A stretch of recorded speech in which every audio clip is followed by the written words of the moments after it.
السلام علیکم، میں ہوں آپ کی ہوسٹ اور حاضر ہوں آپ کے لیے آج کے ایپیسوڈ لے کر۔ اور آپ لوگوں سے گزارش ہے کہ لائک کیا کریں، کمنٹ کیا کریں اور چینل کو سبسکرائب کریں۔ چلتے ہیں ناول کی طرف۔ ناول آبرو قسط نمبر 41۔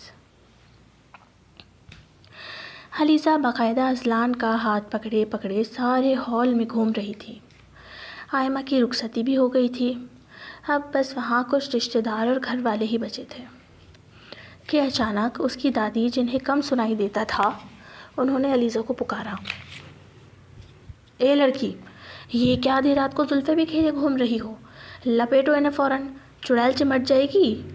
اذلان نے یہ بات سنی تو ہنسنے لگا اور ہلکے سے بولا، ایک چڑیل کو دوسری چڑیل چمٹ کر کرے گی کیا ویسے؟ ہا ہا ہا ہا۔ یہ صرف علیزہ نے سنا تھا، لیکن اس کا دل نہیں بھرا تو دادی کے پاس چلا گیا اور ان کے کان کے قریب جا کر کہنے لگا، آپ بڑی ہیں، سمجھائیں علیزہ کو، میری تو بالکل نہیں سنتی، کب سے کہہ رہا ہوں باندھ ہی نہیں رہی بال، بس فیشن کروا لو۔ اور یہ علیزہ، ایسی بھی کیا فیشن کی آگ لگی ہے جو شوہر کی بات نہیں سن رہی؟ ہماری تربیت کو خاک میں مت ملا۔ دادی نے اسے ڈانٹا تھا، بس علیزہ سے غصے سے تل ملا گئی اور اذلان اسے باتیں سنوا کر سر نیچے کیے کھی کھی کر کے ہنسنے لگا۔ جی دادی، باندھ رہی ہوں، ویسے پہلے سے ہی ایک بھوت چمٹا ہوا ہے، اب کیا کوئی چڑیل چمٹے گی؟ دادی کو سنائی تو کچھ دیتا نہیں تھا۔ اگر علیزہ انہیں پوری بات سمجھانے کی کوشش کرتی تو وہ بولتی کچھ اور دادی سمجھتی کچھ اور، اسی لیے اس نے خاموشی سے بال باندھ لیے۔ اب رات کے 2 بج رہے تھے۔ علیزہ کا کام تو نکل چکا تھا، لیکن اس کا منہ نہیں پڑ رہا تھا یہ کہنے کو کہ اذان اب آپ جائیں، مجھے اب آپ کی کوئی ضرورت نہیں۔ وہ بھی بڑے اطمینان سے ہال میں بیٹھا تھا۔ جو تھوڑے بہت رشتہ دار رہ گئے تھے اب وہ بھی اپنے اپنے گھروں کو جا چکے تھے، بس سارے وہ کزنز، بچے، 14-15 سال کی لڑکیاں اور گھر کے افراد بچ گئے جو اب کھانا کھا رہے تھے۔ لڑکیاں اسی لیے رک گئیں کیونکہ انہیں شائستہ بیگم نے روکا تھا تاکہ وہ صبح آئمہ کے سسرال ناشتہ لے کر جا سکیں۔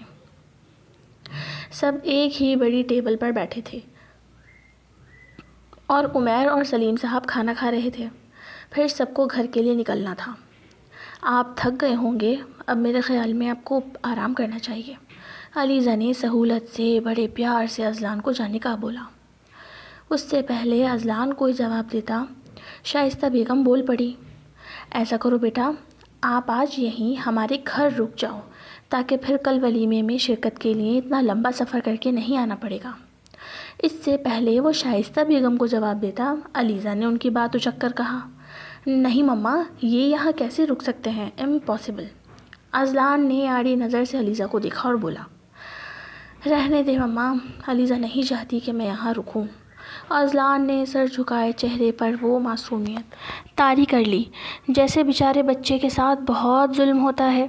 اذلان اپنی الٹے ہاتھ کی رنگ فنگر میں پہنی پلیٹینم جڑی ہیرے کی انگوٹھی کو دوسرے ہاتھ سے گھماتا مظلوم بننے کی بھرپور ایکٹنگ کر رہا تھا، اور علیزہ کا تو منہ ہی کھلا رہ گیا اذلان کو یوں اداسی کا ناٹک کرتے دیکھ۔ مما میں تو بس، علیزہ کچھ کہہ رہی تھی کہ شائستہ بیگم نے اسے ڈپٹا۔ چپ کر جاؤ تم، یہ ہم ماں بیٹے کا معاملہ ہے، تمہیں فکر میں گھلنے کی کوئی ضرورت نہیں ہے۔ علیزہ تو بس منہ کھولے اپنی ماں کو دیکھ رہی تھی، جنہوں نے فوراً ہی اذلان کے مما کہہ دینے پر ہی اسے اپنا سگا بیٹا بنا لیا، اور علیزہ کو شاید وہ اب بہو سمجھ رہی تھی۔ یہیں رہو گے آپ آج، بس بیٹا چھوٹا ہے ہمارا گھر، اگر آپ کو کوئی تکلیف نہ ہو تو۔ یہی تو میں کہنا چاہ رہی ہوں کہ یہ ایڈجسٹ نہیں کر پائیں گے یہاں، ان کا بیڈ روم بھی ہمارے پورے گھر سے بڑا ہے اور انہیں اے سی کے بغیر رہنے کی عادت نہیں ہے، ان کے گھر واش رومز میں بھی اے سی ہیں، پوچھ لیں اپنے نئے نویلے بیٹے سے۔ علیزہ کی بات پوری ہوئی تو مما اذلان کو دیکھنے لگی جیسے پوچھنا چاہ رہی ہوں کہ اب میں رہ لوں گا۔ اذلان نے بھی ڈیٹو کی طرح 2 ٹوک بولا، وہ تو آج یہاں سے جانے والا تھا ہی نہیں۔ بس ٹھیک ہے، پھر گھر چلتے ہیں۔ 2 منٹ میری جذباتی ماں، ذرا اپنے داماد سے پوچھئے کہ ان کے ساتھ جو گارڈز کی فوج ہے یہ کہاں ٹھہرے گی، بھیج رہا ہوں میں انہیں گھر۔ اذلان نے علیزہ کو دیکھتے ہوئے جتاتی نظروں سے بولا۔ پھر بس اذلان نے ایک گاڑی روک کر سب کو بھیج دیا اور باقی ہال سے بھی سب گھر کے لیے روانہ ہو گئے۔ پتہ نہیں کیا مصیبت ہے، کیوں لگ کر آ گئے پیچھے۔ اچھا ہے، زیادہ ہی رشتہ داری بڑھانے کا دل کر رہا ہے نا، اب پتہ چلے گا۔ گھر پہنچ کر علیزہ نے اذلان اور سلیم صاحب کو چائے بنا کر دی، جو صحن میں بیٹھے باتیں کر رہے تھے۔ اب سب سے پہلا مسئلہ اذلان کے لیے کپڑوں کا تھا، کیونکہ پینٹ کوٹ میں تو وہ سو نہیں سکتا تھا، اور اب اس جیسا قد کاٹ تو سارے خاندان میں کسی کا نہیں تھا جو کسی کے کپڑے اسے آ جاتے۔ خیر، علیزہ نے سلیم صاحب کی ڈھیلی ڈھالی شلوار نکالی اور ایک بنیان بھی۔ اذلان نے نہاتے ہوئے علیزہ کو پکارا۔ کپڑے؟ علیزہ نے وہی اسے پکڑا دیے۔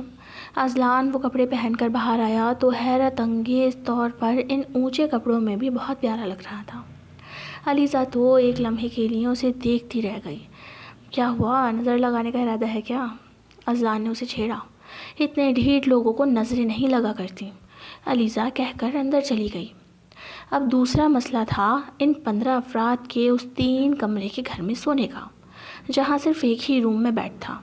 اذلان بیٹا، آپ تھک گئے ہوں گے، آپ اپنے پاپا کے ساتھ بیڈ روم میں سو جاؤ۔ نہیں، مجھے پاپا کے ساتھ نہیں، بیٹی کے ساتھ سونا ہے، اس کے دل سے آواز آئی۔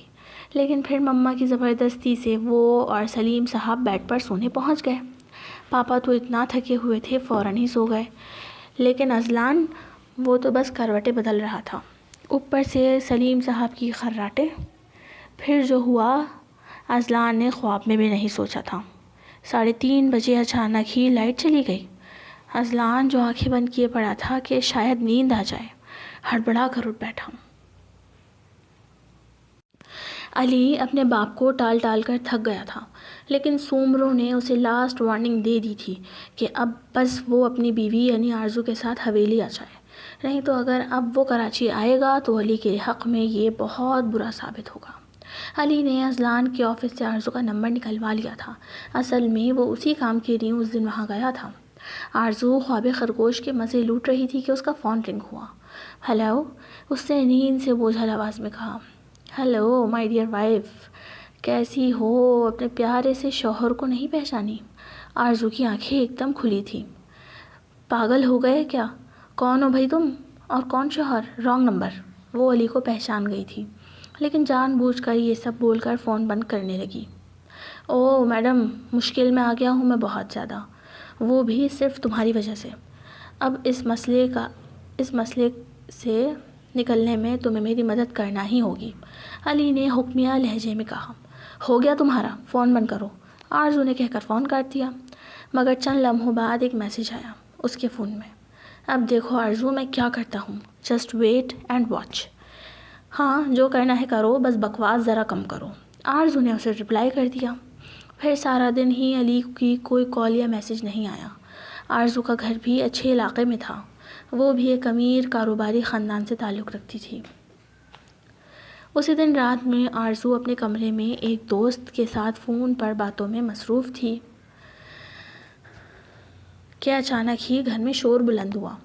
آرزو بی بی، کیا مصیبت ہے، کیوں چیخ رہی ہو ریشما؟ آرزو کے گھر کی ملازمہ بھاگتی ہوئی اس کے کمرے تک آئی۔ بی بی، غضب ہو گیا، نیچے ہال میں پتہ نہیں کون گنڈے آئے ہوئے ہیں، آپ کو بلا رہے ہیں۔ آرزو کی ہوائیاں گل ہوئیں۔ اور موم ڈیڈ کہاں ہیں؟ اس نے پریشانی سے پوچھا۔